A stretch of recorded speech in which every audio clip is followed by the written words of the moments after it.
Сәлеметсіздер ме достар? Подписка жасап, колокольчикті басуды ұмытпаңыздар. Бүгін біздер мынандай күшті керемет 4 тарт, немесе 4 песочный пирог деп айтасыздар ма? Сондай пирог жасайтын боламыз. 300 грамм маймен 200 грамм қантты жақсылап біз миксерлеп аламыз. Содан кейін барып 2 жұмыртқа қосып, тағы да жақсылап миксерлейтін боламыз.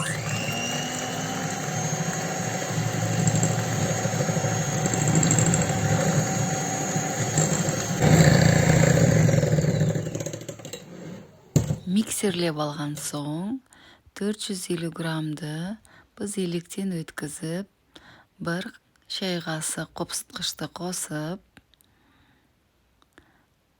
оны ұнмен араластырып,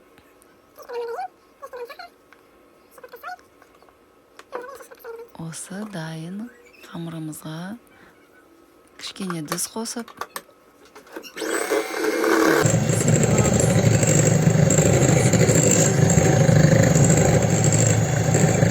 солай тағы да миксерлеп, енді онымен бізбен қопсытқышымызды қосып, осылай лопаточкамен немесе бірден қолыңызбен қамырды илеп алсаңыздар болады. Қамырымыз жұмсақ, күшті керемет болып шығу керек. Осындай мен илеп жақсылап, жұмсақ қолға прям жағымды күшті қамыр болып шығу керек. Одан кейін бұны алып, біздер мешочекке салып, целлофанға бұны тоңазытқышқа қоямыз. Қамырымыз тоңазытқышта тұрғанда біз кремдерімізді дайындап алсақ болады. Отправляем в холодильник. Поделили на равные 4 части. Қамырымызды 4 бірдей бөлікке бөліп аламыз.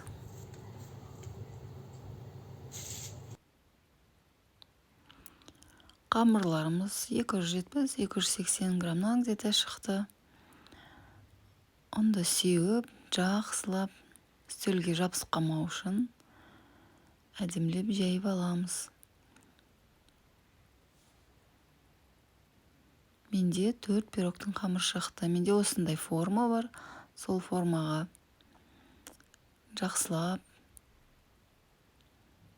осылай әдемілеп, басып қамырды, шеттерін алып, шеттері көп қалбатса, ендігі қамырға қосып жіберуге болады. У меня вот такая форма. У меня получилось 4 корзиночки. Жабан алып, осындай тесіп шығамыз.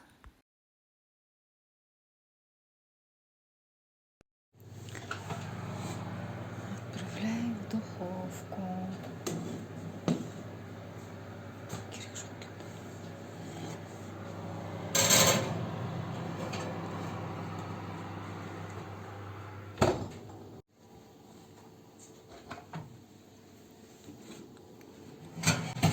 Дайын болды.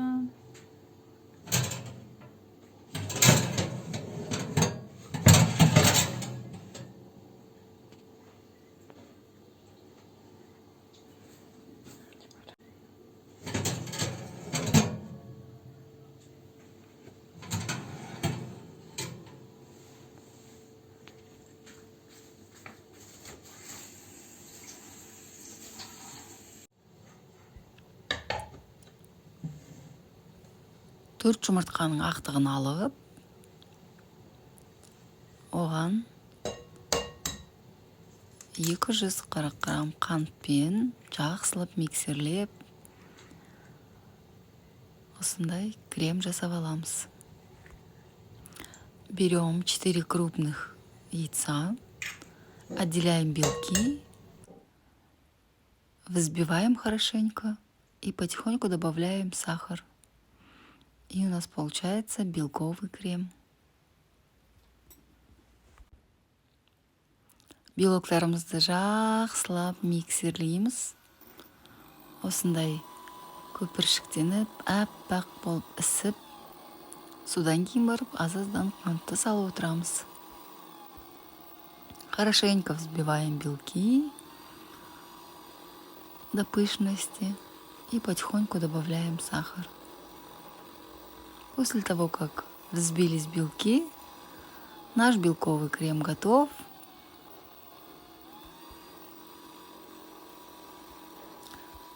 А пока наш крем взбивается, вы можете подписаться на мой канал, поделиться со своими близкими моими рецептами. Готовьте вместе со мной, делитесь со своими рецептами. Я буду тоже их пробовать, готовить у себя дома. Вот и наш крем готов. Вот такой вот он густой получился.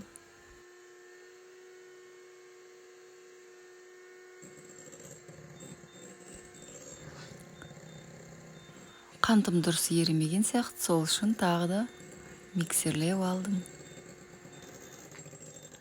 Но мне показалось, что сахар плохо растворился, и я еще довзбивала. А вы смотрите на свой крем, как получился. Вот, беру коржи, они у меня готовы, остыли. Взяла яблочный джем, который у меня был дома. Ал корждарымыз суып, дайын болғасын, мен алма джемін алып, астына жағып шықтым. Содан кейін барып, белковый кремді жағып үстінен, әдемілеп, әзірлеп, менде 4 пирог шықты. Өте дәмді, керемет, күшті болды.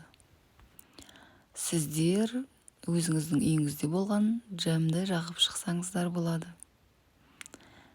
Және де бұны астына қойытылған сгущенка мен банан жағып шығуға да болады. Өздеріңіз неше түрлі қылып істеуге болады. Ал енді мен белковый креммен әдемілеп шығамын. Вот я украшаю уже белковым кремом. Вы можете также взять любой джем, который у вас есть дома.